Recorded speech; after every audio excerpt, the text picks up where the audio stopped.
हा सगळा विषय आता का काढतीयस तू? अरे तू धड नीट फोनवर बोललाही नाहीस माझ्याशी, मला टेन्शन नाही का येणार? अगं पण आपण दोघे असताना बोलू ना. हे बघ श्री, असं काहीतरी कानावर आलं ना की आपापसात बोलावं, नाहीतर त्रास होतो त्याचा. हे बघ नक्की काय झालंय? पार्लर मध्ये सुद्धा मुली कुजबुजत होत्या. काय प्रॉब्लेम आहे का काही नक्की? Relax relax. घाबरण्यासारखं काही नाहीये. मग तू धड उत्तर का देत नव्हतास मला फोनवर? अगं कारण मलाच काही कल्पना नव्हती. काय सांगणार होतो मी तुला? पण मग आता मी तुला इतकंच सांगू शकतो की आपण डोकेफूड करून घेऊन काही होणार नाहीये. तेव्हा आपण शांत राहूया. आणि तू या संदर्भात घरी कोणाशी बोललेली नाहीयेस ना? नाही बेबी. त्या बोललीस का तू? बोलली असशील ना तर सांग मला. हे बघ मला राग येणार नाही पण मला कळू दे. नाही नाही श्री, मी घरात कुणालाच काही सांगितलं नाही अजून. मग माझी तुला एक जेन्युइन रिक्वेस्ट आहे, प्लीज हे घरी कोणाला सांगू नकोस.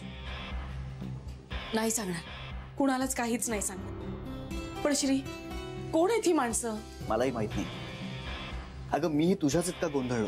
पण हवंय काय त्यांना? आपल्या नवीन कंपनीचं नाव त्यांना आवडलं नाही, ते नाव नकोय त्यांना. विघ्नेश्वर बेकर्स. अरे पण त्या नावाने त्यांचं काय बिघडवलंय? त्यांचं त्यांनाच माहित. पण मला एक गोष्ट कळत नाहीये, सोशल नेटवर्किंग साइटवर जाऊन बदनामी का करायची? त्यांना जे काही बोलायचंय ते समोरासमोर नाही का बोलू शकत ते? अगं त्यांनी त्यांची नाराजी व्यक्त केली. कदाचित हीच त्यांची रिॲक्ट होण्याची पद्धत असेल. आता ती आपल्याला आवडली नाही, पण सोशल नेटवर्किंग साइट्स वरती रिॲक्शन देण्याचा प्रत्येकाला अधिकार आहे, स्वातंत्र्य आहे. मूर्खपणा आहे सगळा. बेबी त्या शांत हो. तू शांत राहा आता प्लीज.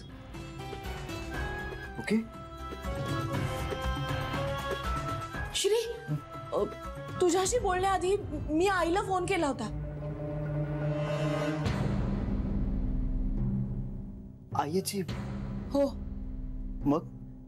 नाही पण रेंज नव्हती ना, त्याच्यामुळे माझा आवाज तिच्यापर्यंत पोहोचत नव्हता. मग काय झालं, तुझा फोन आला आणि म्हणून मी तिला म्हटलं मी नंतर फोन करते. पण तू म्हणालास ना कुणाला सांगू नकोस, मग मी नाही सांगितलं कोणालाही. बेबी ते हे बघ, काकांनी लॉन्च केलेलं हे पहिलं प्रॉडक्ट आहे. त्याचं त्याला ऑलरेडी टेन्शन आलंय. आता या सगळ्या प्रकरणाचे पडसाद जर घरच्यांवरती उमटायला लागले ना, त्याला आणखीन टेन्शन येईल. बिचारा कांता. म्हणूनच मी तुला सांगतोय की प्लीज कोणाशीही बोलू नकोस. नाही बोलणार. अगदी आई याची नाही, जान्हवी नाही, आईशी सुद्धा नाही. नाही, खरंच कोणाला नाही सांगणार मी. आणि तू काळजी नको ना करूस, मी आहे, मी बघेन सगळं.